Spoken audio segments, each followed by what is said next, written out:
নমস্কার, জবাব চাই বাংলাতে। আমি ময়ূক রঞ্জন ঘোষ। বিজ্ঞাপনের ভাষায় বা মার্কেটিং এর জগতে একটা কথা আছে যে কোন ব্র্যান্ড গ্যারান্টি দিচ্ছে সেইটা ম্যাটার করে। কিরকম? অর্থাৎ এমন একটা ব্র্যান্ড আপনাকে গ্যারান্টি দিচ্ছে যে সবচেয়ে বেশি মাইলেজ দেবে, অর্থাৎ সেই গাড়ির ব্র্যান্ড আপনাকে গ্যারান্টি দিচ্ছে আপনি ভরসা করতেও পারেন, নাও করতে পারেন, কিন্তু পৃথিবী বিখ্যাত গাড়ির কোম্পানি যদি গ্যারান্টি দেয় যে মাইলেজটা সবচেয়ে বেশি আমরা দেব, এটা আমাদের গ্যারান্টি, আপনি ভরসা করবেন। ঠিক সেভাবেই পৃথিবী বিখ্যাত কোনো ওষুধ কোম্পানি যদি বলে যে এটা আমাদের গ্যারান্টি, আপনার 3 দিনের মধ্যে এই অসুখটা সেরে যাবেই, এই ওষুধ খেলে, আপনি বিশ্বাস করবেন। প্রধানমন্ত্রী নরেন্দ্র মোদী, নাম তো শোনা হোক, আর নরেন্দ্র দামোদর দাস মোদী। নরেন্দ্র দামোদর দাস মোদী গ্যারান্টি দিলে কি হয় এবং কি হতে পারে সেটা ভারতবাসী অন্তত ভরসা করেছে, দেখেছে এবং বিশ্বাস করেছে। পহলে ইস্তেমাল করে ফির বিশ্বাস করে, সেরকম ভারতের যারা বিরোধী প্রধানমন্ত্রী, ভারতের নরেন্দ্র দামোদর দাস মোদীর সবচেয়ে বড় নিন্দুক, তারাও জানেন যে নরেন্দ্র মোদী গ্যারান্টি দিলে আসলে ঠিক কি কি হতে পারে। নরেন্দ্র মোদী গ্যারান্টি দিয়েছিলেন আজ নয়, 1 দশক 2 দশক আগে, যে এই কাশ্মীরের লাল চকে দাঁড়িয়ে আজ আমি বলে গেলাম যে একদিন এই কাশ্মীরের লাল চকে জাতীয় পতাকা উড়বে, সেটা তো আলাদা বিষয়। এখানে দাঁড়িয়ে গীতা পাঠ হবে, এখানে দাঁড়িয়ে জয় শ্রীরাম, ভারত মাতার জয়, বন্দে মাতরম গান গাওয়া হবে। হয়েছে সেটা, 370 অনুচ্ছেদ বাতিল হয়েছে। প্রধানমন্ত্রী নরেন্দ্র মোদী গ্যারান্টি দিয়েছিলেন যে রাম মন্দির ওখানেই হবে, মন্দির ওহি বানায়েঙ্গে, মন্দির ওখানেই বানানো হয়েছে। এবং তারপর তিনি গ্যারান্টি দিয়েছিলেন কৃষ্ণ জন্মভূমি এবং কাশী বিশ্বনাথ নিয়েও ভাবনা চিন্তা হবে, ভাবনা চিন্তা শুরু হয়ে গেছে। প্রধানমন্ত্রী নরেন্দ্র মোদীর গ্যারান্টি কি বিষম জিনিস সেটা কংগ্রেস, তৃণমূল এবং ইন্ডি জোট তো হাড়ে হাড়ে টের পেয়েছে। প্রধানমন্ত্রী নরেন্দ্র মোদী বলেছিলেন না খাউঙ্গা না খানে দুঙ্গা, তারপর থেকে দেখা গেছে দুর্নীতিগ্রস্ত যারা নেতা তারা একটা ছাতার নিচে চলে এসে নিজেদের বাঁচানোর জন্য প্রধানমন্ত্রী নরেন্দ্র মোদীকে একের পর এক আক্রমণ শুরু করেছেন। এবং আজ জবাব চায় বাংলাতে প্রধানমন্ত্রী নরেন্দ্র মোদী যে আজ আবার একটা গ্যারান্টি দিলেন এবং সবচেয়ে বড় বোধহয় 2024 সালের গ্যারান্টি দিলেন। প্রধানমন্ত্রী নরেন্দ্র মোদী বললেন যে ইস বার আসল মে 400 পার, এবার আসলে এনডিএ জোট 400 পার করবে এবং বিজেপি সারা দেশে 370টি আসন পেয়ে নরেন্দ্র মোদী তৃতীয়বারের জন্য প্রধানমন্ত্রী হবেন। এবং তারপর প্রধানমন্ত্রী নরেন্দ্র মোদী বললেন এটা মোদীর গ্যারান্টি, এবং মোদীর যে গ্যারান্টি ভুল ভাল হাওয়ায় কথা বলার না।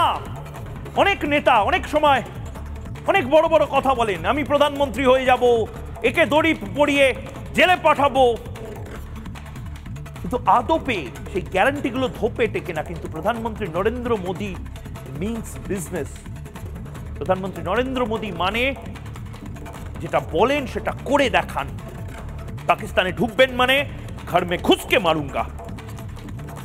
মলদ্বীপের মতন একটা দেশকে সবক শেখাবেন মানে ওটা অর্থনীতি ধসে যাওয়া।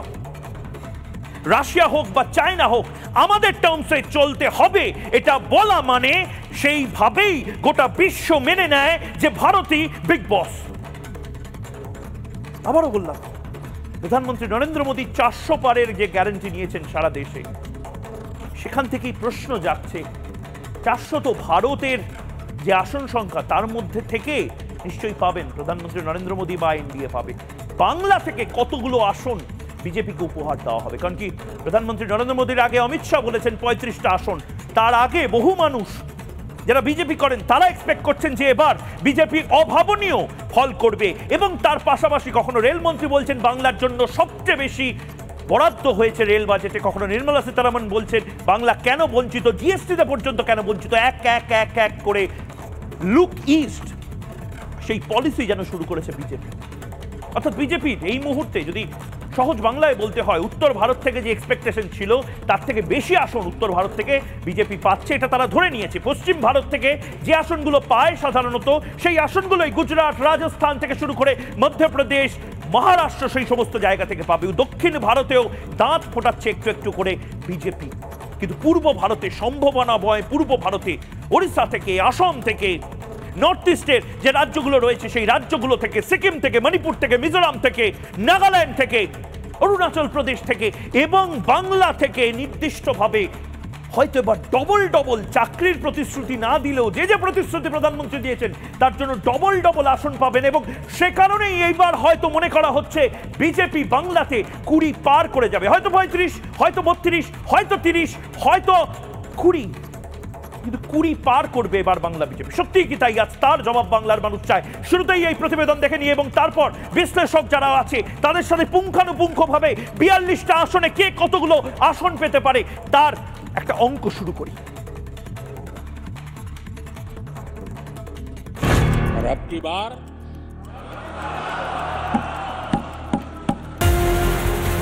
দরজায় কড়া নাড়ছে লোকসভা ভোট, আর কয়েকদিনের অপেক্ষা, তারপরেই ঘোষণা হয়ে যাবে নির্বাচনের নির্ঘণ্ট। কত আসন পাবে বিজেপি? এনডিএ ঝুলিতেই বা কত আসন? দেশ জুড়ে চুলচেরা বিশ্লেষণের মধ্যেই খোদ প্রধানমন্ত্রীর মুখে আসন সংখ্যার কথা। এই প্রথমবার इस बार गारंटी मोदी का। मैं देख रहा हूं देश का मिजाज एनडीए को तो 400 पार कर पाई के रहेगा, लेकिन भारतीय जनता पार्टी को 370 सीट अवश्य देगा।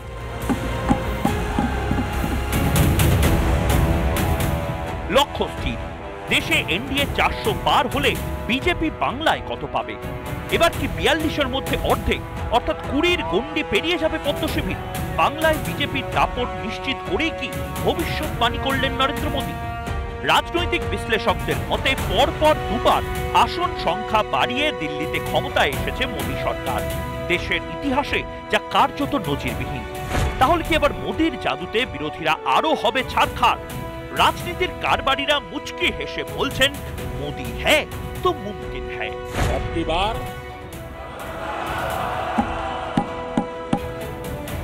पूरा देश कह रहा है, अब की बार खड़गे जी भी कह रहे हैं। रिपब्लिक बांग्ला।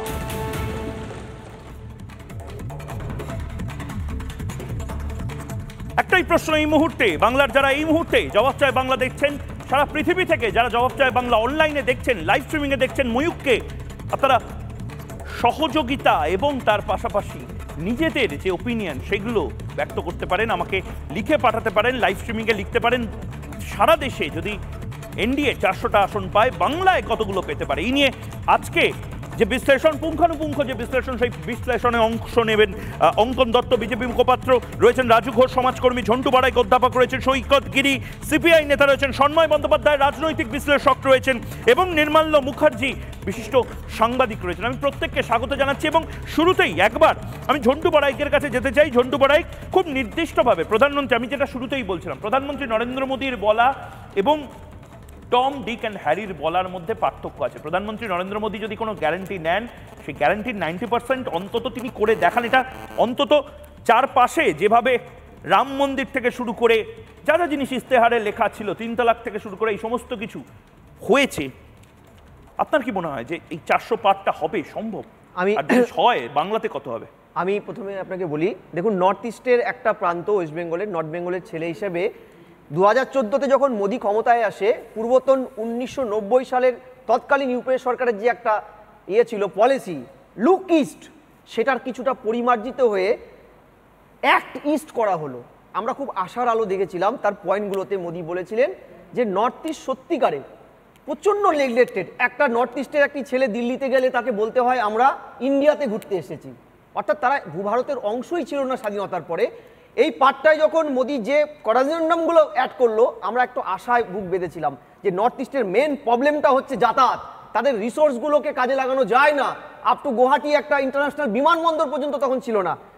আমরা এই নর্থ ইস্টের এইবার বাজেট যদি আপনি দেখেন, অন্তর্বর্তীকালে বাজেট এবং 14র পর থেকে প্রত্যেকটা বাজেটকে যদি সাকসেসিভ এখানে বসানোর সুযোগ আমার থাকে, এটা একটা একাডেমিক পার্ট, যেই পার্টের হিসাবে এই সরকার কিন্তু নর্থ ইস্ট নিয়ে আমি বলতে পারি একটা বড় অংশ সাফল্য দাবি কিন্তু করতে পারে। নর্থ ইস্টে যে পরিমাণ আসন আছে, আমি ধরে নিলাম সবকটা আসন 90% আসন বিজেপি পেল, কিন্তু বাংলার ক্ষেত্রে দাঁড়িয়ে বাংলাতে এই যে একের পর এক ইকোনমি, থার্ড লার্জেস্ট ইকোনমি হওয়ার যে প্রতিশ্রুতি দেওয়া হচ্ছে, রেলে সবচেয়ে বেশি বরাদ্দর কথা বলা হচ্ছে, রাম মন্দির এফেক্ট, এবং তার পাশাপাশি হিন্দু রিসার্জেন্সের যে কথাটা বলা হচ্ছে, এটা নবজাগরণ যেন জেগেছে গোটা বাংলায়, বিভিন্ন জায়গাতে রাম রাম রাম করে একটা একটা যে নবজাগরণ জেগেছে, এই সমস্ত কিছু কি ভোট বাক্সে তার ডিভিডেন্ড কি বিজেপি পাবে? আমি আপনাকে বলি, দেখুন কিছুটা হলো ভোট সার্ভে শুরু হয়েছে আমাদেরও একটা বিভিন্ন সংস্থার মাধ্যমে, নর্থ টু সাউথ এই পোলে বাংলার মানুষ কিন্তু আমরা দেখলাম স্বাধীনতায় বিচ্ছিন্ন বাংলার এই অংশের একটা লার্জ প্রপোর্শনের প্রথম বিজাতীয় তত্ত্বের থেকে জাতীয়তাবোধের আবর্তে ঘুরে এসছে। বিশেষ করে যদি আপনি নর্থের জায়গাটা আমি আবার ফিরে যাই, আপনি এই প্রোগ্রামে আমি বলছি তো প্রশ্নগুলো ভালো করে যাচ করবেন। বামেদের 34 বছর, তার আগে কংগ্রেস, এবং এদের 12 বছরে নর্থ ইস্টের যে নর্থ বেঙ্গল এই অংশটা আমরা কার্যত একটা নর্থ বেঙ্গলের রূপ দেখেছিলাম, সেটাই কিন্তু মোদি যাতায়াতের মাধ্যমটাকে সুদৃঢ় করে একটা সার্বিক প্রচেষ্টা করেছে। হ্যাঁ, রাজ্যের অন্তর্গত একটা অন্য সরকার থাকলে অনেক কিছু কাজ করতে গিয়ে বাধা পায়, কিন্তু যেই অংশগুলো সেন্ট্রাল গভর্নমেন্টের পার্ট, সেই কাজগুলো কিন্তু সাকসেসফুলি শুধু হয়নি। আপনাকে বলি, আপনাকে এই মুহূর্তে এনজিপি নর্থ ইস্টের যে প্রবেশদ্বার, সেখানে নিউ স্কিমে কতগুলো যোগাযোগ, ইভেন জমি জটে দীর্ঘদিন আটকে থাকার পরে বহু কষ্ট করে বাগডোগরাকে কিন্তু ইন্টারন্যাশনাল একটা নর্থ ইস্টের একটা বড় যাতায়াতের মাধ্যম করতে পেরেছে। হাসিমারা আমার বাড়ির সামনে, যেটা এতদিন আর্মি বেস ছিল, কিন্তু এই জায়গাতে সিএম সেখানে নামেন।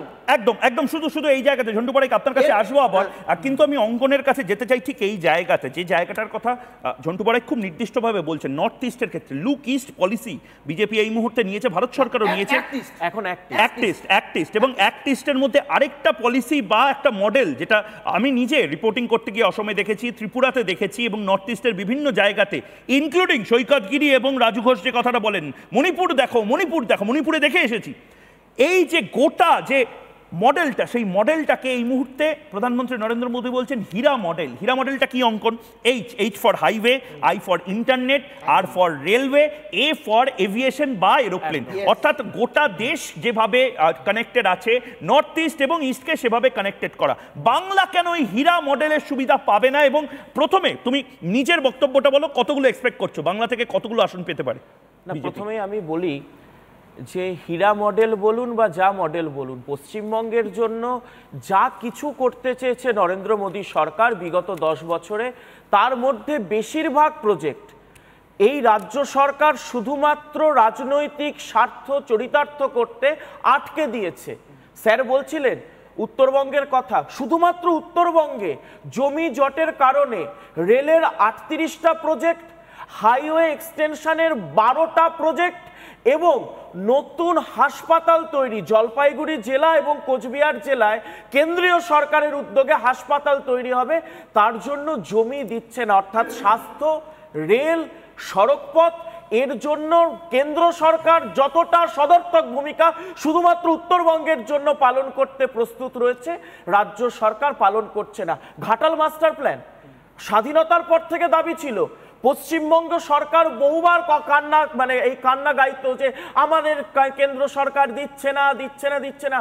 নরেন্দ্র মোদী সরকার 22 সালে দিয়ে দিয়েছে, যার জন্য বরাদ্দ 15,000 কোটি টাকা দিয়ে দিয়েছে, কিন্তু রাজ্য সরকারের এখনো সেখানে জমি জটের কারণে রাজ্য সরকার নিজের স্বার্থ চরিতার্থ করে, কারণ টাকা দিয়েছে নরেন্দ্র মোদী, কাজ হয়ে গেলে বেনিফিটটা ভোট বাক্সে যদি নরেন্দ্র মোদীর দল পেয়ে যায় তার জন্য আটকে রেখেছে। এরকম করে আমি বলতে পারি ময়ূকদা, এখানে একটা বঞ্চনার কারণ তো বলা হয়, শেষ 1 বছরে 24টি খাতে 1,16,000 কোটি টাকা কেন্দ্রের সরকার পাঠিয়েছে, কিন্তু দুর্ভাগ্যজনক এই 1,16,000 কোটি টাকার মধ্যে 66,000 কোটি টাকার ইউটিলাইজেশন সার্টিফিকেট কোনো দিনও মানে শেষ এক বছরে কেন্দ্র সরকারের কাছে রাজ্য সরকার পাঠায়। আমি ঠিক দুটো জিনিস, তুমি যখন এই কথাটা ওই প্রসঙ্গটা তুললে, আমি বিরোধীদের কাছে যাওয়ার আগে তোমাকে দুটো জিনিস শোনাচ্ছি এবং তারপরে তোমার 30 সেকেন্ড আমি নেব। যে কথাগুলো তুমি বলছো, আমি ধরে নিলাম যারা এই মুহূর্তে দর্শকরা দেখছেন তারা হয়তো ভাববেন বিজেপির মুখপাত্র, তাকে তো হয়তো ডিফেন্ড করার জন্য এই কথাগুলো বলতে হতে পারে, রাজু ঘোষ সৈকত গিরির মনে হতে পারে যে ও তো বানিয়ে বলছে। কিন্তু ভারতের দুজন খুব গুরুত্বপূর্ণ মন্ত্রী, একজন বাজেট পেশের দিন অর্থাৎ রেল মন্ত্রী অশ্বিনী বৈষ্ণব এবং তার পাশাপাশি ভারতবর্ষের যিনি ফিনান্স মিনিস্টার, দুজন একই কথা বলছেন। একজন বলছেন যে আমরা বাংলাকে যে পরিমাণ টাকা দিয়েছি সেই টাকা আটকে রয়েছে, তার কারণ জমি পাচ্ছে না রেল, এবং তার পাশাপাশি জিএসটি নিয়ে নির্মলা সীতারামন বলেছেন। আমি একবার অনুরোধ করব পিসিআরকে দুজনেরই অর্থাৎ রেলমন্ত্রী এবং অর্থমন্ত্রী দুজনের পরপর প্রতিক্রিয়াগুলো শোনানোর জন্য। आज मोदी जी वेस्ट बंगाल को दे रहे हैं 13,810 करोड़। ये 3 टाइम्स है यूपीए गवर्नमेंट के टाइम में वेस्ट बंगाल को रेलवे के लिए मिलता था। अनफॉर्चुनेटली रेलवे के प्रोजेक्ट्स में स्टेट गवर्नमेंट का कोई इंटरेस्ट नहीं है। स्टेट गवर्नमेंट को कई चिट्ठियां लिख चुके हैं, लगातार फॉलोअप चलता है, अधिकारी के स्तर पे लगातार फॉलोअप होता है, लेकिन अनफॉर्चुनेटली जो सपोर्ट चाहिए वो नहीं मिल पाता है। Payment will be processed now that the AG certificate has been received, and that is the principle on which compensation cess is being given to every state. Every other state has probably given, except for Nagaland, which has not given AG certificate for any year beginning 2017-18. Sikkim has not given for 3 years, West Bengal has not given for 4 years, and so on. It varies, the position varies. So the moment the claim comes along with an AG certificate, we release the compensation amount, sir. We are not holding back compensation amount for any other reason except if AG certificate has not reached us. অঙ্কন 30 second. দেখুন, আগামী নির্বাচন দেশের নির্বাচন, দেশ কার হাতে থাকবে, বাংলা কি মুক্তি পাবে? আমি সেটাই বলছি, দেশ কার হাতে থাকবে সেই নির্বাচন। এখন গোটা পৃথিবীর রাজনৈতিক মানচিত্রে মধ্যাহ্নের সূর্যের নাম হচ্ছে নরেন্দ্র মোদী, যাকে আজকে কেবলমাত্র সারা বিশ্ব নয় গোটা পৃথিবীর মানুষ, গোটা পৃথিবীর সমস্ত রাজনেতা চাইছেন। তারা বলছেন Narendra Modi is the boss, কারণ নরেন্দ্র মোদীর নেতৃত্বে ভারত যেভাবে এগিয়েছে গোটা বিশ্ব আজকে তার প্রশংসা করছে। এবং এই পশ্চিমবঙ্গে যারা একসময় একে অপরকে গালাগালি দিত, সিপিএম, কংগ্রেস, তৃণমূল একজোট হয়েছে, ভয়ে বুকটা ধুক ধুক ধুক ধুক করছে, কারণ নরেন্দ্র মোদীর মোকাবিলা করার ক্ষমতা এদের একার কারোর নেই। তাই নরেন্দ্র মোদীকে হারাতে খিচুড়ি জোট তৈরি হয়েছে। এতৎসত্ত্বেও এই খিচুড়ি জোটকে হারিয়ে পশ্চিমবঙ্গ থেকে 35+ আসন বিজেপি জিতবে, এদের জামানত হারিয়ে যাবে। একদম। আমি সন্ময়দার কাছে যাওয়ার আগে সৈকত গিরির কাছে যেতে চাই। সৈকত গিরি, তোমরা বারবার ফ্রি অ্যান্ড ফেয়ার ইলেকশনের কথা বলো। আমি ধরে নিলাম যে বাংলাতে ফ্রি অ্যান্ড ফেয়ার ইলেকশন 2024 সালে হবে, প্রচুর সেন্ট্রাল ফোর্স, প্রচুর মিলিটারি দিয়ে হয়তো ইলেকশনটা করানো হবে। তারপরে তুমি একদম এতদিন ধরে রাজনীতির ছাত্র এবং দেখছো বাংলার রাজনীতি, তুমি বলো তো বুকে হাত দিয়ে, সিপিএম কি শূন্য পাবে না? এবং বিজেপির কতগুলো আসন পাওয়ার কথা, তৃণমূলের কতগুলো পাওয়ার কথা, বামফ্রন্ট বা কংগ্রেসের কি আদৌ কোনো আসন জুটবে? বামেরা দুর্বল হলে, বামপন্থী ধর্মনিরপেক্ষ শক্তি দুর্বল হলে নর্থ ইস্টে শুধুমাত্র বস মোদির ছবি ভাসবে না, ভাসবে ওই মণিপুরের মতন আবার ছবি। এই গোটা পৃথিবীতে বিজেপির প্রতিনিধির মুখে যতবার শুনছিলাম বিগ বসের কথা, ঠিক যেমনভাবে বাংলার বাঘিনী মমতা বন্দ্যোপাধ্যায়ের স্লোগান শুনতাম, একই লাগলো। বাংলার বাঘ দিলীপ ঘোষ, বাংলার বাঘিনী মমতা বন্দ্যোপাধ্যায়, এরকমই একজন বিগ বসের নাম শুনতাম ডোনাল্ড ট্রাম্প, যিনি মনে করতেন তিনি হেরে যেতে পারেন না। আজকের দিনে যারা মনে করছেন তারা অপরাজেয়, নির্বাচনের আগে যারা 400 পারের স্বপ্ন দেখাচ্ছেন, প্র্যাকটিক্যালি তারা গোটা দেশের মানুষের জনগণের রায়কে অপমান করছে। আমি 1 সেকেন্ড একটু বলেন। দেখুন, আমি আবারও আপনাকে বলছি, এই রাজ্যের মাটিতে দাঁড়িয়ে আমরা শূন্য হই কিংবা খাতা খুলি, নিশ্চিতভাবে আমরা এগোচ্ছি, এগোবো।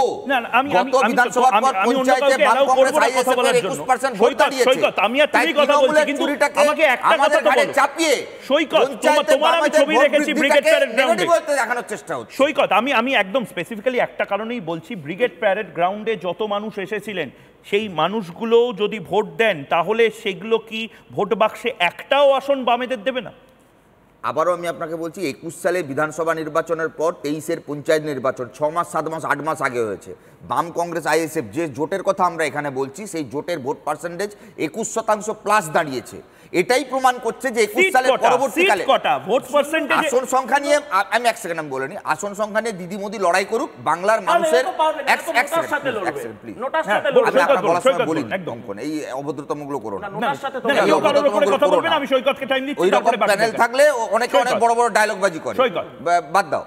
আমি যেটা বলছি দিদি মোদি আসন সংখ্যা নিয়ে লড়ুক, আমরা নীতি প্রণয়নের প্রশ্নে, গোটা দেশের ভবিষ্যতের প্রশ্নে, মানুষের রুটি রুজির প্রশ্নে, মণিপুরের ঘটনার পুনরাবৃত্তি যাতে না হয় নর্থ ইস্টের মাটিতে, যেভাবে প্রতিটা মুহূর্তে গোটা নর্থ ইস্ট জুড়ে ছোট ছোট জাতিগুলোর মধ্যে দ্বন্দ্ব লাগিয়ে দেওয়ার কাজ হচ্ছে, ঠিক যেভাবে মণিপুরের জাতিগত হিংসা আজকে গোটা দেশের কাছে, গোটা পৃথিবীর কাছে দেশকে মাথা হেট করিয়ে ফেলেছে, নিশ্চিতভাবে আমরা চাইব মানুষের কাছে আমাদের কথা তুলে ধরতে, এবং সেখানে মানুষ যদি আমাদের ভরসা করে নিশ্চিত আমরা খাতা খুলব। ব্রিগেড প্রমাণ করেছে যে বাংলার মানুষ এখনো আমাদের পাশে আছে, পঞ্চায়েত নির্বাচনে ভোট বৃদ্ধি প্রমাণ করেছে বাংলার মানুষ বিকল্প। আমি তোমাকে আরো 30 সেকেন্ড দিচ্ছি, কিন্তু এইটা দর্শকের প্রশ্ন হিসাবে ধরো তুমি। একজন দর্শক তিনি লিখছেন যে লোকসভায় কেন ভোট পাবে বাম বা কংগ্রেস, জেতার সম্ভাবনা না থাকা বাম দলগুলিকে ভোট দিয়ে কেন নিজের ভোট নষ্ট করবে, আত্মঘাতী সিদ্ধান্ত নেবে দেশবাসী? এটার কোনো উত্তর তোমার কাছে আছে? মানে তুমি ভোট পার্সেন্টেজে অনেক পেলে, কিন্তু তুমি ভোটে দিয়ে তো ভাই তুমি নরেন্দ্র মোদীকে হারাতে পারবে না, তুমি মমতা বন্দ্যোপাধ্যায়কে হারাতে পারবে না, তাহলে কেন ভোট খরচা হবে? নাম জিজ্ঞাসা করো না, যেটা জিতবে। একদম 30 সেকেন্ড সৈকত গিরি, আরো 30 সেকেন্ড। জেলা পরিষদ যেমন কেরালাতে তোমরা একটা সিটের নাম বলতে পারবে না, তেমনি এই মুহূর্তে দাঁড়িয়ে আমরা যেহেতু শূন্য, স্বাভাবিকভাবে আমরাও এখানে একটা সিটের নাম বলতে পারবো না। যাই হোক, 8টা রাজ্যে শূন্য, খাতা খোলো, তারপরে এই পশ্চিমবাংলার একটা রাজ্যে শূন্য নিয়ে আমাদের কথা শোনো। আমরা গোটা দেশে অন্তত 8টা রাজ্যে শূন্য হওয়ার রেকর্ড একটা সরকারি দল হিসেবে রেকর্ড করি। আমরা যখন সরকারি দল, শোনো আমরা যখন ইউপিও ওয়ানে ছিলাম, 8টা রাজ্যে শূন্য হওয়ার রেকর্ড একজন শাসক দল, সেই রেকর্ড আমরা করি। যাই হোক, ভাই হিমাচলে শূন্য হলে কেন বলো সব বেকার উগ্রতা বাংলার মানুষ পছন্দ করে না, এইসব অহংকার উদ্ধত্ত মানুষ পছন্দ করে না। শুধুমাত্র রিপাবলিকের স্টুডিওতে আছো আর শুভেন্দু অধিকারী তৃণমূলের চোরগুলোর দল বদলে আছো, এই রিপাবলিকের স্টুডিওতে আছো আর দল বদলে আছো, এর বাইরে বিজেপি বাংলার মাটিতে নেই। অতএব বেকার চিৎকার তর্ক করে উগ্রতা দেখে বাংলা মানুষ লাগছে, এই উগ্রতা বাংলার মানুষ পছন্দ করে না, এই অহংকার বাংলার মানুষ পছন্দ করে না। এটা কমিউনিস্টদের বিরুদ্ধে আমাদের লড়াই। আরে যারা এখানে খাদ্য দাঙ্গা করেছে, যারা এখানে আরে মমতাকে জেলে উঠতে আগে ডেপুটি মেয়র যখন ছিলাম, মেয়র হিসেবে মমতার ফটোতে সেলাম ঢুকতে, আজকে দরকার নেই গলা জড়িয়ে ধরতে, কয় লাখ টাকা ভাগ করতে, মমতাকে চোর বলে মমতাকে কয় লাখ টাকা ভাগ করতে, আজকে ডায়লগ দিচ্ছ, এতদিন বসে আছো, আমার কথাটা শেষ করতে দাও, এই চিৎকার করে কথাটা শেষ করে না, তারপরে আমি সম্মানদার কাছে যেটা বলি সেটা হচ্ছে শেষ করবে কি, দলটাই শেষ হয়ে গেছে। আচ্ছা ঠিক আছে ভাই, খুশি তো থাকো, খুশি তো একদম ঠিক আছে, এখানে নাচো, নাচবো না, নাচো, খুশি থাকো, নাচো। আরে আমরা তো দুঃখে আছি ভাই, শূন্য আছি তো, আমরা নাচবো কি করে? চিয়ার লিডার তো তোমরা লিডার নেই, ঠিক আছে, তাই সিপিএম এর লিডার ঠিক আছে, কোনো অসুবিধা নেই, ঠিক আছে, সিপিআই ওকে কোনো অসুবিধা নেই। ছোট ভাই, আরে ভাই একদম, আমি তো জানি অমিত শাহ ছেলের দল করো তো তোমরা, চিয়ার লিডার পছন্দ করো, এইসব আমি বুঝি। যাই হোক, অমিত শাহ আরে ভাই জয় শাহ দল করো তো, চিয়ার লিডার পছন্দ,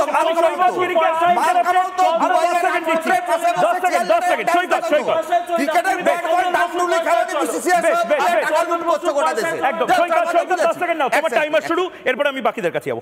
আমি বলছি দেখুন, এই রাজ্যে আমাদের কাছে টার্গেট কিছু না, আমাদের এই রাজ্যের টার্গেট হচ্ছে সাম্প্রদায়িক বিজেপিকে এই রাজ্য থেকে উৎখাত করা এবং তাদের দালালদের সাথে জোট, তাই তৃণমূলের সাথে জোট, তাই তৃণমূলের সাথে জোট করছো।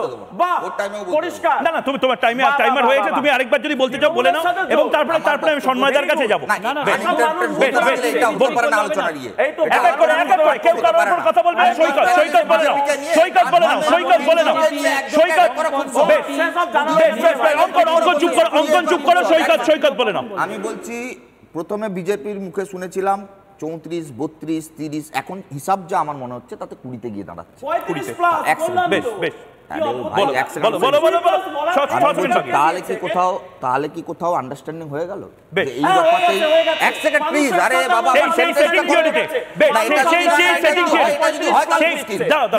আচ্ছা তুমি বলে নাও, তুমি বলেই যাচ্ছ।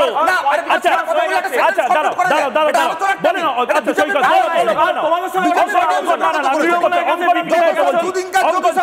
আমি অঙ্কন চুপ করতে বলছি, তুমি নিজের বক্তব্যটা শেষ করো, আমি প্লিজ তারপরে বাকিদের কাছে যাবো। আমার বক্তব্য খুব পরিষ্কার, এই রাজ্যে বিজেপির যে আসন সংখ্যার হিসাব নিকাশ, সেখানে কি বিজেপি কোথাও দিদির সঙ্গে আন্ডারস্ট্যান্ডিং করেছে? আমার প্রশ্নটা এই জায়গায়, আপনি আমাকে প্রশ্ন করছেন যে বামেরা কি খাতা খুলতে পারবে। আমি যদি আপনাকে বলি যে আপনি বিজেপিকে প্রশ্ন করুন, 19-এ বলেছিল মমতাকে তারা হারাতে পারে, 21-এ বলেছিল তারাই মমতা বন্দ্যোপাধ্যায়কে অ্যারেস্ট করতে পারে। আজ অবধি অভিষেক মমতা গ্রেফতার হয়নি কেন? হেমন্ত সোরেন অ্যারেস্ট অনেকক্ষণ অঙ্কন এবং সৈকতকে আমি টাইম দিয়েছি, আমি এবার সন্ময় বাবু, নির্মাল্য বাবু এবং তার পাশাপাশি ঝন্টু বড়াইক এবং রাজু ঘোষ বসে আছেন। সন্ময় বাবু, আপনার কাছে যেতে চাই। সন্ময় বাবু, এটা আজকের এই মুহূর্তের বাংলার সবচেয়ে বড় টকিং পয়েন্ট। প্রধানমন্ত্রী নরেন্দ্র মোদী গ্যারান্টি দিচ্ছেন 4 এনডিএ। বাংলাতে আপনার কি মনে হয়? আপনি একজন রাজনৈতিক বিশ্লেষক এবং দীর্ঘদিনের অবজার্ভার হিসেবে দেখুন ময়ূক, আমি প্রথমেই একটা কথা বলবো, যেটা কোনো উদ্ধত্ত অহংকার সমীচীন নয়, অন্তত অ্যাটলিস্ট কোনো নির্বাচন আসার আগে। কনফিডেন্স ভালো, কিন্তু উদ্ধত্ত হলে কিন্তু সমস্যা হয়। বামেরা উদ্ধত্ত দীর্ঘদিন ধরে দেখিয়েছিল, তার রেজাল্ট বামেরা পেয়েছে। ফলে আমি সেই জায়গাতে দাঁড়িয়ে বলবো যে এই মুহূর্তে দাঁড়িয়ে নরেন্দ্র মোদী যা বলেছেন খুব ভুল কিছু বলেননি। সেখানে দাঁড়িয়ে আমি শুধু একটা কথা বলবো যে আজকে মোদির এই কনফিডেন্সটা এসছে কেন, আমি সেটা খুব সংক্ষেপে বলবো। সেটা হচ্ছে দীর্ঘদিন ধরে ভারতবর্ষের মাটিতে এই নির্বাচন 2024-এর নির্বাচনের ন্যারেটিভটা কিন্তু নরেন্দ্র মোদী বা বিজেপি তৈরি করেছে, যে বিজেপি তৃতীয়বারের জন্য ভারতবর্ষের ক্ষমতায় আসতে পারে। তার জন্য কখনো 370 ধারা, কখনো 3 তালাক, কখনো রাম মন্দির এবং সর্বোপরি স্ট্রং লিডারশিপ, যেখানে উল্টো দিকে ইন্ডি জোট ঘেঁটে একাকার, যেখানে দাঁড়িয়ে পশ্চিমবঙ্গের মুখ্যমন্ত্রী তিনি এক দেশ এক ভারতের বৈঠকে যাওয়ার সিদ্ধান্ত নিয়েছিলেন, যাচ্ছেন না শেষ পর্যন্ত, কিন্তু তিনি ইন্ডি জোটের বৈঠকে যেতে পারছেন না। এইরকম একটা ঘেঁটে যাওয়া পরিস্থিতি কিন্তু ইন্ডি জোটে তৈরি হয়েছে। স্বাভাবিকভাবে অ্যাডভান্টেজ কিন্তু আমি আবার বলছি নরেন্দ্র মোদী এবং রাম মন্দির সেটাকে সুইপ করার জায়গায় নিয়ে যাচ্ছে। আমি শুধু এইখানে দাঁড়িয়ে একটা কথা বলবো, যে উত্তর পূর্ব ভারত, আমি ঝন্টুদার বক্তব্যের সঙ্গে সম্পূর্ণ সহমত হয়েও বলছি যে লুকিস নীতি কিন্তু ভোট বিজেপিকে পাইয়ে দেবে, শুধু এটা ভাবার কিন্তু কোনো কারণ নেই। এটা একটা ফ্যাক্টর, কিন্তু কোনো কিছু ভাবার কারণ নেই। কেন লুকিস্টের মধ্যে নর্থ ইস্টে যে কটা স্টেট আছে তার মধ্যে একটু ভাগাভাগি আছে, যদিও অসমে বিজেপি একটু অ্যাডভান্টেজই রয়েছে, ত্রিপুরা রয়েছে। পূর্ব ভারতের যে 4টে স্টেট, মূলত আমি বলবো যে পশ্চিমবঙ্গ এবং তার সঙ্গে বিহার, তার সঙ্গে ঝাড়খণ্ড, তার সঙ্গে উড়িষ্যা বিজেপির ফ্রেন্ডলি স্টেট। এবার রইল বিহারের ডিসঅ্যাডভান্টেজে ছিল বিজেপি, নীতিশ কুমারের শিফট হওয়ার পর ইলেকট্রাল পলিটিক্সে বিজেপির পক্ষে সেটা অ্যাডভান্টেজ, এবং ঝাড়খণ্ড এখনও লক্ষণীয় কোন দিকে যায়। সেই পরিস্থিতি দাঁড়িয়ে পশ্চিমবঙ্গের মাটিতে এলে ময়ূক, আপনি বারবার করে জিজ্ঞেস করছেন যে পশ্চিমবঙ্গে বিজেপির রেজাল্ট কি হতে পারে, 35 পার হবে কিনা।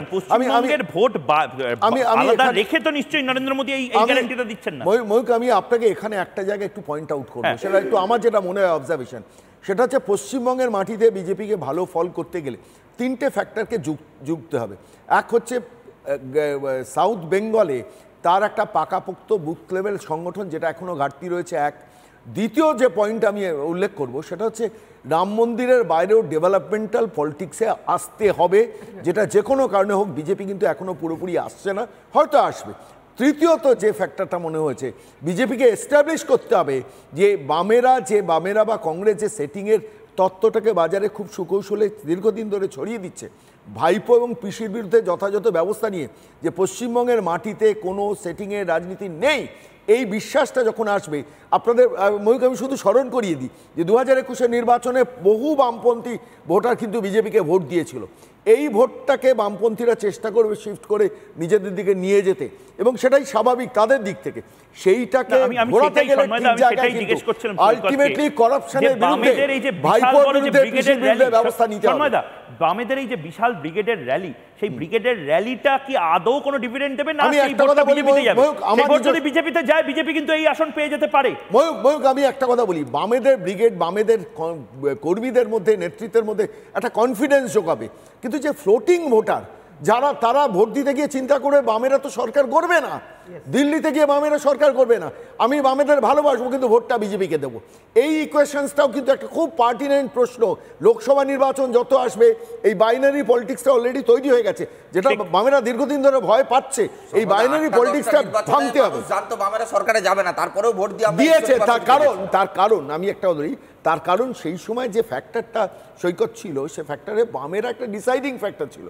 এখন কিন্তু এই মুহূর্তে দাঁড়িয়ে সর্বভারতীয় রাজনীতিতে বামেরা ডিসাইডিং ফ্যাক্টর, ঘোর বামপন্থীরাও কিন্তু সেটা বিশ্বাস করে না। কিন্তু আমি আবার বলছি, ব্রিগেড বামপন্থীদের কনফিডেন্স বাড়িয়েছে, কিন্তু ব্রিগেড বামপন্থীদের ইলেকটোরাল ভোটের বেনিফিট দেবে কিনা আমার সংশয় আছে। একদম একদম ঠিক এই জায়গাতে আমি প্রধানমন্ত্রী নরেন্দ্র মোদী প্রপার অপোজিশন নিয়ে তার যে আমি রাজু ঘোষ আপনার কাছে আসবো, প্রপার অপোজিশন নিয়ে যে অংশটি প্রধানমন্ত্রী নরেন্দ্র মোদী আজকে সংসদ ভবনে বলেছেন, এটা একবার শোনাবো।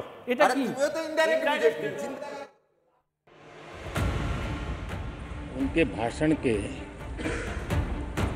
एक एक बात से मेरा और देश का विश्वास पक्का हो गया है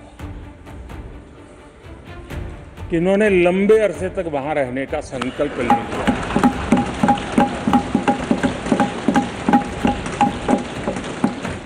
आप कई दशक तक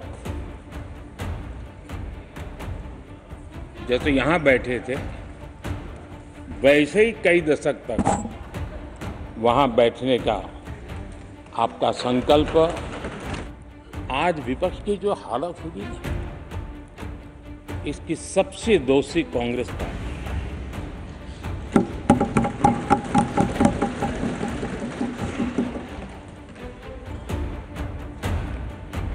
कांग्रेस को एक अच्छा विपक्ष बनने का बहुत बड़ा अवसर मिला, और 10 साल कम नहीं होते, लेकिन 10 साल में उस दायित्व को निभाने में भी वे पूरी तरह विफल गए। और जब खुद विफल हो गए तो विपक्ष में और भी होनहार लोग हैं, उनको भी उभरने नहीं दिया, क्योंकि फिर मामला और गड़बड़ हो जाए। इसलिए हर बार यही करते रहे कि और भी विपक्षी जो तेजस्वी लोग हैं उनको दबा दिया जाए। हाउस में कई यंग हमारे माननीय सांसदगण हैं, उत्साह भी उमंग भी है, लेकिन अगर वो बोलें, उनकी छवि उभर जाए, तो शायद किसी की छवि बहुत दब जाए। उस चिंता में इस यंग जनरेशन को मौका न मिले, हाउस को ही चलने नहीं दिए गए। यानी एक प्रकार से इतना बड़ा नुकसान कर दिया है, खुद का भी, विपक्ष का भी, संसद का भी और देश का भी।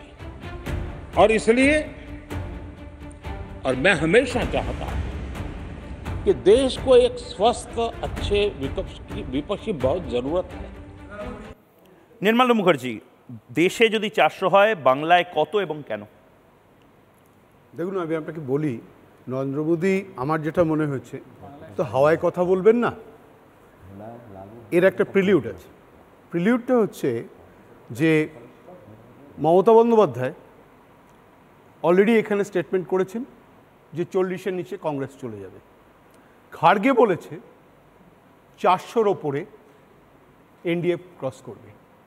এবার নরেন্দ্র মোদী যে কথাটা বলছেন, তার দুটো বিরোধী ক্যাম্পের দুটোই তার ফেভারে কথা, সেই কথা থেকে উনি একটা ডিরাইভ করছেন, যেটা ওনার যারা সমীক্ষা করেছেন তারা সেটা ওকে দিয়েছেন। একটা জিনিস আপনাকে মানতে হবে, 543টা আসনের মধ্যে কংগ্রেসের হাতের বাইরে দক্ষিণ ভারতের 100টা আসন আছে। এবার কংগ্রেস তাহলে মানে বিজেপির হাতের বাইরে 100টা আসন রয়েছে। এইবার সেটা যদি হয়, ভুল বললাম, যদি সেটা হয় তাহলে বিজেপি লড়ছে 543টা মানে 443টা আসন লড়ছে। এই 100টা আসনের মধ্যে যদি 20% কি 25% বিজেপি টেনে নিতে পারে, তাহলে বিজেপির ক্ষেত্রে একটা মেজর গেম। কেন?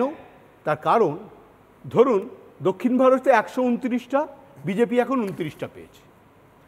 পূর্ব এবং উত্তর পূর্ব ভারতে 157টা আসন, আর এই 157টা আসনের মধ্যে ধরে নেওয়া হচ্ছে বিজেপি অন্তত 90টা পাবে।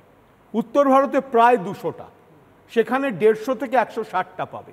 আর পশ্চিম ভারতে 75টা, তার মধ্যে বিজেপি অন্তত কম করে 60 থেকে 62টা পাবে। এইভাবে ধরে নিয়ে উত্তরপ্রদেশ তো স্যাচুরেটেড হয়ে গেছে। আমি তো আপনাকে বললাম 200টার মধ্যে ওখানে 160। বাংলায় কতগুলো, সেটা তো সবচেয়ে বেশি মানুষ। এবার আপনি বাংলার প্রশ্নটা যখন করছেন, আমার যেটা ধারণা, আমি যতটুকু শুনেছি, বাংলায় 42টা আসন। 42টা আসনের মধ্যে আমার কাছে যা খবর, 8টা আসনে সিটিং এমপি যারা আছে তারা জিততে পারে। 34টা আসন, 34টা আসনে ইট ইজ এনিবডিজ গেম। এইখানে ম্যাজিকটা, মানে বিজেপিকে নতুন নতুন মুখ না দিতে হতে পারে, সেটা দিতে হতে পারে, তৃণমূলকেও দিতে হতে পারে। আমি কিন্তু বাম এবং কংগ্রেসের একটা দুটো বাদ দিলে বাম এবং কংগ্রেসকে প্রায় অপ্রাসঙ্গিক করে রেখেছি। বেশ, এটা আপনি আমাকে, আমার ভুল হতে না না পারে, একদম একদম আমরা এরপরে বাকিদের থেকেও ঠিক এই জায়গা থেকেই আমি জানতে চাইবো। এবং এই যে 34টা আসন, এই 34টা আসনের লড়াইয়ে বিজেপি কিন্তু এই মুহূর্তে অনেকটা এগিয়ে আছে। তার কারণ কি? তার কারণ হচ্ছে প্রথমে 3টে স্টেটের মেজর ভিক্টরি, রাম মন্দিরের একটা ইস্যু, এবং থার্ড মোস্ট ইম্পর্টেন্ট, সন্মাদা তো বলছেন রাম মন্দিরের পাশাপাশি ডেভেলপমেন্ট মডেলটাও বাংলাতে আনতে হবে। হ্যাঁ, এবং থার্ড মেজর ইস্যু, ওটা কথাটা উনি ঠিকই বলছেন, কিন্তু প্রথমে জিততে তো হবে। ঠিক। আপনার সময় কত? 125 দিন প্রাইম মিনিস্টার আজকে বলেছেন, 120 থেকে 25 দিন টাইম আছে। তার মধ্যে তো ডেভেলপমেন্ট মডেল আনা সম্ভব নয়। আপনাকে you'll have to win and then come. এইবারে যে জিনিসটা মানে একটু হয়ে গেল, সেটা হচ্ছে যে এই যে 34টা আসনের মধ্যে মেন লড়াইটা, এই লড়াইটার মধ্যে একটা ভীষণ রকম জায়গায় বিজেপি এগিয়ে রয়েছে। ধরুন নরেন্দ্র মোদী যে ইমেজটা তৈরি হয়েছে, ওটা প্রায় একটা জ্যোতিষ্কর মতো হয়ে গেছে। সেই অনুপাতে নরেন্দ্র মোদীর অপোজিটে যারা দাঁড়িয়ে আছে তারা প্রায় একদম মানে ক্ষয়ে যাওয়া চাঁদ, এমনকি মমতা ব্যানার্জি অবধি মানে একদম ফুরিয়ে যাওয়া, যেরমভাবে হাওয়া বেরিয়ে যায় কোনো কিছু থেকে, তারা সেই জায়গায় দাঁড়িয়ে আছে। নরেন্দ্র মোদীর কম্প্যারিজনে কেউই নেই। সুতরাং এইরকম একটা মাইলেজ নিয়ে নরেন্দ্র মোদী এগিয়ে আছে। আর আজকে যে টিউনটা উনি সেট করে দিলেন, এটা কিন্তু আমি আবার বলছি, এবার সবাই মিলে হয়তো ধরবেন, হয়তো উনি বলেছিলেন 400 পার, 400 তো হলো না। এই 100টার যে দক্ষিণ ভারতের যে সিট আছে, যেটা বাইরে বিজেপির হাতের বাইরে, এইটা হচ্ছে লক্ষ্য, যার জন্য উনি আজকেও বলেছেন সেঙ্গল স্বাধীনতার সিম্বল। নরেন্দ্র মোদী হাওয়ায় কথা বলেন না একদম। এবং ঠিক এই জায়গা থেকে আমি একবার আমি যেহেতু রাজু ঘোষ কথা বলতে পারিনি, রাজু ঘোষ, এটা তো সত্যি হওয়ার কথা ছিল না, মানে এটা তো সত্যি কথা। নির্মাল্য মুখার্জি যে কথাটা বলছেন যে প্রধানমন্ত্রী নরেন্দ্র মোদী নিজের যে উচ্চতা, যে জায়গাতে নিয়ে গেছেন, 100টা গোল এগিয়ে আপনারা দেখতে পাচ্ছেন আপনার প্রতিপক্ষ খেলা শুরু করছে। তো আপনার কি মনে হয় কতগুলো পাবে? আপনি একদম ঠান্ডা মাথায় একদম বলুন যে বাংলাতে কতগুলো আসন তৃণমূল পেতে পারে এবং দেশে বিজেপি কতগুলো আসন পেতে পারে। তারপর আমি বাকিদের কাছ থেকে এবার লাস্ট লেগে আমি অ্যানালিসিস শুনবো বাকিদের। আমি আমার কথা বলছি না, আমি মাননীয় প্রধানমন্ত্রীর কথাই বলছি। উনি ওনার যে হিসাব অনুযায়ী, ওনার যে হিসাব তাতে বলছেন উনি যে উনি 370টা এবার পাবেন। তো ওনার যে কথা বলার ভঙ্গিমা এবং যা কথা বলেন, তার থেকে আমরা বিগত থেকে অভিজ্ঞতা নিয়েছি 38% পজিটিভ হয়। যেমন 200টা সিট পাবে বলেছিল, সেখানে পেয়েছে মাত্র 77। কত পার্সেন্টেজ হলো? ওই 37 থেকে 38। তার মানে এখন বলছি 370। তার মানে এটা যদি আমি 38% ধরে নিই, তাহলে দেখা যাচ্ছে 140। ওনার হিসেব মতো সারা ভারতবর্ষে উনি 140টা আসন পাবেন, এটা উনি বলছেন। আর বাংলায় আপনি একটু আগে বলছিলেন 20টা, তাহলে ওনার হিসেব মতো 20টা যদি হয়, মোদির হিসাব মতো বাংলায় উনি পাচ্ছেন 7টা, মানে 7.5টা হয় কিন্তু 7টা, তার মানে 7খানা ওরা বাংলায় পাচ্ছেন। আর সারা ভারতবর্ষে পাচ্ছেন কত? 140টা। এটা মাননীয় মোদির হিসাব মতো। এইবার এই হিসাব এটা নয়। আমার শেষ, আমি লাস্ট এখানে যারা বক্তা রয়েছেন তাদের প্রত্যেককে 1 মিনিট করে বরাদ্দ করব। রাজু ঘোষ 30 সেকেন্ডে কমপ্লিট করুন প্লিজ। আমি বলছি মানে আলটিমেট আপনি অনেক ওই যে সূর্য চাঁদের চারপাশ দিয়ে ঘোরে, পৃথিবী সূর্যের চারপাশ দিয়ে ঘোরে, সূর্য এই ধরনের অঙ্ক বুঝিয়েছে। সেটা আমি বলছি, পয়েন্টে এসে বলুন যে তৃণমূল কংগ্রেস গ্যারান্টি দিয়ে কতগুলো আসনে জিতবে, কোন আসনে গ্যারান্টি? আমাকে তৃণমূল কংগ্রেস আপনি নাম ধরে বলতে পারেন? যদি গ্যারান্টি চাইতে চান তাহলে 2টো আসন ডায়মন্ডহারবারে জিতবে, দুটো। বাংলার মানুষের যদি গ্যারান্টি চাইতে চান, এবার 2টো পাবে। আর সারা ভারতবর্ষে যদি জানতে চান, 100 গন্ডি পার করবে না। এইটা হলো বাস্তব।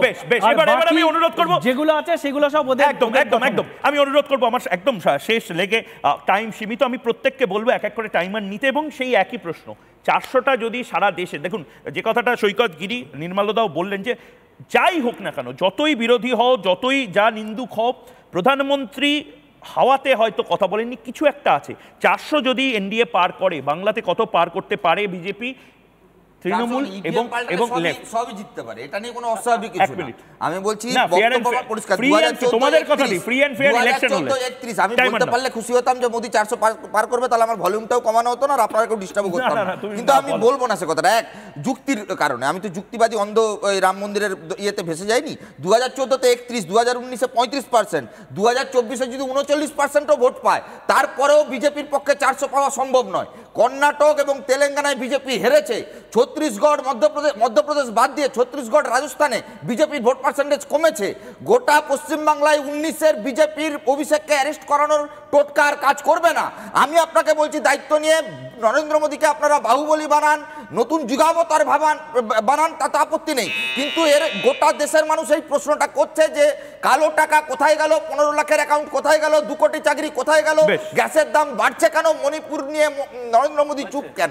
একদম ঝন্টু বড়াই আবার অ্যানালিসিসের পার্টে ঝন্টু বড়াই। বাংলার মানুষ এই মুহূর্তে মানে রাস্তাঘাটে, রেলে, ট্রেনে, বাসে যেতে যেতে অনেকে লাইভ স্ট্রিমিংয়ে দেখছেন এবং তাদের নিজস্ব মতামত দিচ্ছেন। আপনি আপনার মতটা দিন।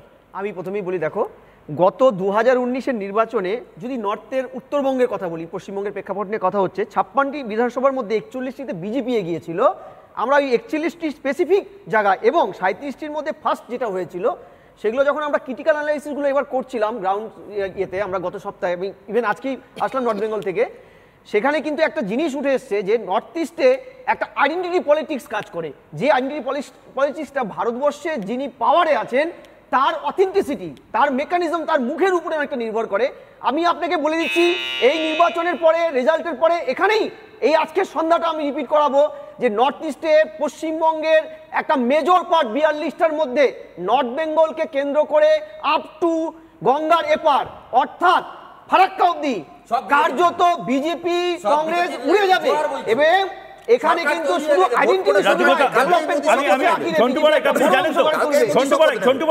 আপনারা জানেন তো যে আজকে 5ই ফেব্রুয়ারি 2024 এই যে রাত 8টার যে এপিসোডটা হচ্ছে সেটা কিন্তু হিস্টোরিক হয়ে যেতে পারে। যে যা সংখ্যা বলবেন আমরা কিন্তু আর 150 দিন পরে 60 দিন, আপনি আবারও বলছি ভালো করে ভেবে ঠান্ডা মাথায় বলুন। মোদি চিন্তায় আছে, বিজেপি সরকারে আসতে পারবে না, তাই মমতাকে বাইরে রেখেছে। মমতার সাপোর্ট দরকার, তাই তৃণমূলের সঙ্গে আগামী দিনে চাই মমতা বলেনি ফুটবল অ্যালায়েন্স হবে। এখানে 3-4টা প্যানেল হিসেবে চিৎকার করতে পারেন, আপনারা মোদিকে ভোটে দিতে পারেন। এই কারণে মমতা বলছে ফুটবল এখানে জোট করব, ওখানে জোট তৈরি করব, এখানে কংগ্রেসের সাথে জোট করব। কেরালে খারাপ বলবো দাদা, এই হিপোক্রেসিটা থামা, কারণ মমতা জানে একটা হিপোক্রেসিটা থামা নিতে পারবে যদি বিজেপি। আরে ভাইপোকে তোমার নেতা বলছে, ডিরাজা নেতা বলে, লজ্জা লাগে না? এই সিপিআই এসে গলায় চিৎকার করছে, আরে তোমার নেতা জড়িয়ে যাচ্ছে, ডিরাজা জড়িয়ে যাচ্ছে পর বিজেপির যা আমি সন্ময়দার কাছে শেষ 1 মিনিট আমার বাকি আছে, আমি সন্ময়দার কাছে যাব। সন্ময়দা, একজন লাইভ স্ট্রিমিং দেখতে দেখতে চন্দন বলে একজন দর্শক লিখছেন টিএমসি ডাবল ডিজিটে পৌঁছাতে পারবে না, লিখে রাখুন। আবার তার পাল্টা একজন লিখছেন যে বিজেপি এক্ষেত্রে দাঁড়িয়ে খাতাই খুলতে পারবে না। বলি যে আমি রাজু ঘোষের মতো টিয়া পাখি নিয়ে টিভির টক শোতে বসতে রাজি নই, প্রথমত 1 নম্বর। দ্বিতীয় যে প্রশ্নের উত্তরটা খুব স্পেসিফিক্যালি আমি দিতে চাই সেটা হচ্ছে পশ্চিমবঙ্গের মাটিতে দাঁড়িয়ে যে আজকে নির্মলা সীতারামন যে ঘোষণাটা করেছেন সে ঘোষণা কিন্তু খুব পজিটিভ। অর্থাৎ সিএজি রিপোর্ট নিয়ে এসো, টাকা নিয়ে যাও, এই স্ট্যান্ডটা বিজেপিকে রাখতে হবে। 3 নম্বর হচ্ছে এগেনস্ট করাপশন শুধু কোর্টের রায়ের ওপর নির্ভর করলে চলবে না। সর্বোচ্চ প্রভাবশালী পার্টি যদি করাপ্টেড হয় বা তার পরিবার যদি করাপ্টেড হয় তাদের জেলে ঢুকিয়ে বিজেপিকে প্রমাণ করতে হবে যে আমরা প্রকৃত অর্থে করাপশনের বিরুদ্ধে পার্টিগতভাবে না প্রশাসনিকভাবে লড়ছি। তৃতীয়ত আমি যে পয়েন্টটা খুব ইম্পর্টেন্ট পয়েন্ট, আমাদের পশ্চিমবঙ্গের রাজনীতির ক্ষেত্রে ভোট পাওয়ার ক্ষেত্রে মানে খুব ইম্পর্টেন্ট দাঁড়াবে, এটা মিলিয়ে নিতে পারেন, আপনি লিখে রাখতে পারেন প্রয়োজন হলে। এই যে কংগ্রেসের জন্য দীর্ঘদিন মমতা বন্দ্যোপাধ্যায় হাপিতেশ করে বসছিলেন, তার কারণে একটা মাইনরিটি ভোটকে নিজের দিকে টেনে নিয়ে আসার জন্য, যেটা কিন্তু শেষ পর্যন্ত হয়তো ভেঙে যেতে পারে, ভাঙবে কিনা জানি না। বামপন্থীদের সঙ্গে কংগ্রেস থাকলে তৃণমূলে কিন্তু বিপদ হবে, সেখান থেকেই সূচিত হবে। এইখানে দাঁড়িয়ে আমি আবার শেষ করব সেই কথাটা, রাম মন্দিরের সঙ্গে ডেভেলপমেন্টাল পলিটিক্স এবং সাউথ বেঙ্গলে বিজেপির বুথ লেভেলের সংগঠন যেটা কিন্তু খুব দুর্বল, সত্যি হলো স্পষ্টভাবে স্বীকার করা দরকার, সেইটাকে মেরামত করতে হবে শেষ মুহূর্তেও। একদম এবং তার পাশাপাশি যেটা প্রধানমন্ত্রী নরেন্দ্র মোদী বললেন যে ইসবার 400 পার, সত্যি কি 400 পার হয়? প্রধানমন্ত্রী নরেন্দ্র মোদী বলেছেন কোনো একটা কারণে তো বলেছেন, কিন্তু 400 পার দেশে হলেও বাংলাতে কত হবে তার জবাব লাগাতার আমরা চেয়ে যাব এবং চেষ্টা করব জবাব চাই বাংলাতে। এর পরে প্রত্যেকটি আসন ধরে ধরে পুঙ্খানুপুঙ্খভাবে এটা দেখার যে প্রত্যেকটি আসনে আসলে কে কোথায় দাঁড়িয়ে রয়েছে। প্রতিবার এভাবেই বিতর্ক করব এবং কাটাছাড়া করব। প্রধানমন্ত্রী নরেন্দ্র মোদী আজকে যে কথাটা বললেন সেইটা দিয়েই এই বিতর্ক শেষ করছি। ছোট্ট বিরতির তারপর और अब की बार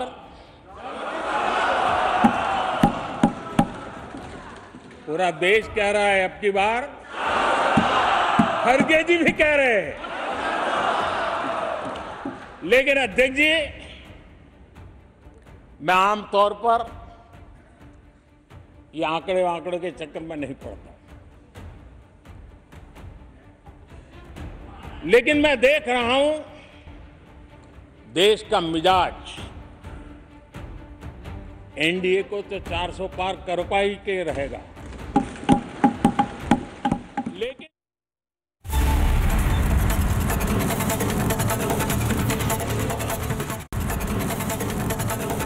জবাব চায় বাংলা আজ এ পর্যন্তই। কাল ফের কথা হবে চোখে চোখ রেখে। প্রধানমন্ত্রী নরেন্দ্র মোদীর আজ সেই ঐতিহাসিক ভাষণ সংসদ ভবনে বিস্তারিত পুরো ভাষণটি পূর্ণাঙ্গভাবে শুনুন রাত 11টায় এবং এখন বিরতির পর দেখুন বাংলার প্রাইম টাইম বিশাখা এবং সৃজিতার সাথে।